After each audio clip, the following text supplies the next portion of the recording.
મારા વાલા પ્રિયો, ઈસુ ખ્રિસ્તના નામમાં હું તમને શુભેચ્છા પાઠવું છું. આજનો દિવસ કેવો છે? શું તે સારો છે? શું તમે સવારે પ્રભુને શોધ્યા? પ્રભુ સાથે તમે વાત કરી છે? શું તમે તેમને શું કરવું, કેવી રીતે કરવું તેના વિશે પૂછ્યું છે? શું મેં તમને કહ્યું ન હતું કે જ્યારથી દાઉદે પ્રભુને પૂછ્યું અને બધું જ કાર્ય કર્યું તે સફળ થયો, અને જે કોઈ તેની વિરુદ્ધમાં ઊભો થયો તે જીતી શક્યું નહીં? શું આપણે તેને બાઇબલમાં જોયું નથી? જે જગ્યાએ હું ઊભો છું અને બોલું છું તે જગ્યાને હેબ્રોન કહેવામાં આવે છે. ઇઝરાયલ રાષ્ટ્રનું તે એક મોટું શહેર છે. તે એક એવી જગ્યા છે જ્યાં ઇબ્રાહિમ રહેતો હતો. તે એવી જગ્યા છે જ્યાં દાઉદને પ્રથમ તાજ પહેરાવવામાં આવ્યો હતો અને તેણે અહીંથી 7 વર્ષ રાજ કર્યું. સારું, પ્રભુ આજે તમને કયું વચન આપે છે? શું તમે આમ વિચારી રહ્યા છો? અય્યુબની પુસ્તક તેને 17મો અધ્યાય ને 9મી કલમમાં, શુદ્ધ હાથવાળો અધિકાધિક બળવાન થતો રહેશે. જેના હાથ શુદ્ધ છે તે અધિકાધિક બળવાન થતો રહેશે, તે મજબૂત બનશે, ઉન્નત થશે. એનો અર્થ છે કે બળવાન બનીને તે ઉન્નત થશે. માત્ર જેમના હાથ શુદ્ધ હોય છે તે જ. તે કેટલું મહત્વનું છે વિચારી જુઓ. શું તમે સરકારમાં કામ કરો છો? શું તમે સરકારની અંદર કોઈ અધિકારીના હોદ્દા ઉપર છો? મારા હાથ એકદમ શુદ્ધ છે કારણ કે હું બિલકુલ લાંચ લેતો નથી. શું તમે આમ કહો છો? તેથી જો તમે લાંચ લો છો તો તમારા હાથ તે અશુદ્ધ થઈ જશે, તે ડાઘવાળા બની જશે. આમ કહેશો, શું પ્રભુ આવા લોકોને ઊંચા કરી શકે છે? તમે કહો છો, શું લાંચ લેનારાઓ હવે ઊંચા હોદ્દા પર નથી? તેઓ મંત્રી બની ગયા છે. કેવળ લાંચ લઈને ઊંચા હોદ્દા પર બઢતી મળતી ગઈ છે. તે લાંચ પણ લે છે અને હંમેશા પૈસા કમાતા રહે છે. શું તમે આવી રીતે વિચારી રહ્યા છો? તે દુનિયાની અંદર ઊંચા થઈ શકે છે, પરંતુ તેમની પાસે આરામ નથી, શાંતિ નથી, સલામતી નથી. એક દિવસ જ્યારે અચાનક કોઈ ભય આવી પડશે, કોઈ પણ તેમને બચાવી શકતું નથી. આપણે આપણા દેશમાં ઘણી બધી ઘટનાઓ આપણી પોતાની આંખોથી જોઈ રહ્યા છીએ, પરંતુ જ્યારે તેનું હૃદય શુદ્ધ હોય ત્યારે પરમેશ્વર તેની પક્ષમાં હોય છે અને તેનું રક્ષણ કરશે, તેને મજબૂત કરશે, ઊંચા કરશે. આવો તેનો અર્થ છે.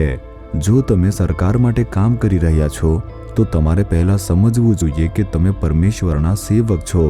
રોમનો 13મા અધ્યાયમાં લખેલું છે કે જેમને પણ લોકોનું ભલું કરવા માટે પરમેશ્વર દ્વારા પસંદ કરવામાં આવ્યા છે તે પ્રભુના સેવક છે.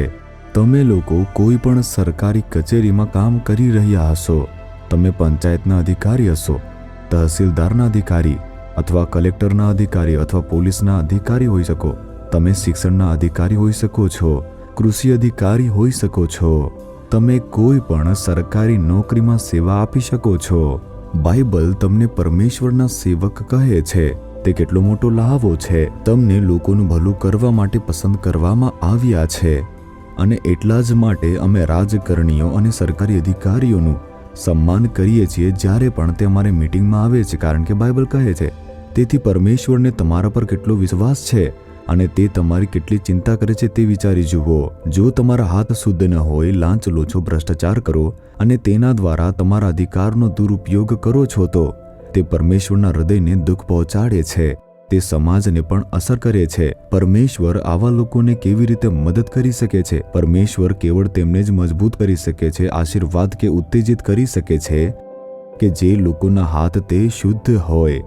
તેથી તમારી કમાણી તે ન્યાયી રહેવી જોઈએ. તમારે ખોટા કે કપટી રીતે કમાણી ન કરવી જોઈએ. તમે બીજાઓને લૂંટીને અન્યાય રીતે કમાણી ન કરવી જોઈએ. જો આ કરો છો તો તમારા હાથ શુદ્ધ નથી. પ્રભુ તમને આશીર્વાદ આપી શકતા નથી. તેથી તમારે તમારા હાથ શુદ્ધ રાખવા માટે પ્રતિબદ્ધ રહેવું જોઈએ. ધારો કે તમે વ્યવસાય કરો છો. જો તમે તે અમર્યાદિત નફા માટે કરો છો તો તે પણ કેવળ અન્યાય છે. આવી રીતે બાઇબલ કહે છે. તમારા વ્યવસાયમાં નફો પણ ન્યાય હોવો જોઈએ. બધું જ ન્યાય રીતે કરવું જોઈએ. અન્યાય કરવા માટે તમારો હાથ તમે લંબાવશો નહીં. પ્રભુને કહો કે હે પ્રભુ, મારા હાથ તમે શુદ્ધ રહેવા દો. પ્રભુ ઈશુના હાથ તે ખીલા મારી દેવામાં આવ્યા હતા અને તેઓએ લોહી વેવડાવ્યું હતું. તે આપણા હાથથી થતા પાપો માટે છે. તેના હાથ તે ખીલાથી વિંધેલા હતા. આપણે વિચારતા હોઈએ છીએ કે આપણે આપણા હાથથી સિગરેટ પકડીએ અથવા દારૂની બોટલ પકડીએ, કેવળ તે જ આપણને અશુદ્ધ કરશે. લાંચ આપવી, અન્યાય રીતે કમાવું અથવા અન્યાય કરીને કોઈ કમાણી કરવી એ પણ એક અશુદ્ધ કાર્ય છે. આપણે તેને સમજવું જોઈએ. પ્રતિબદ્ધ થાઓ. શું તમે હવે કહેશો કે મારે શુદ્ધ રહેવું છે પ્રભુ?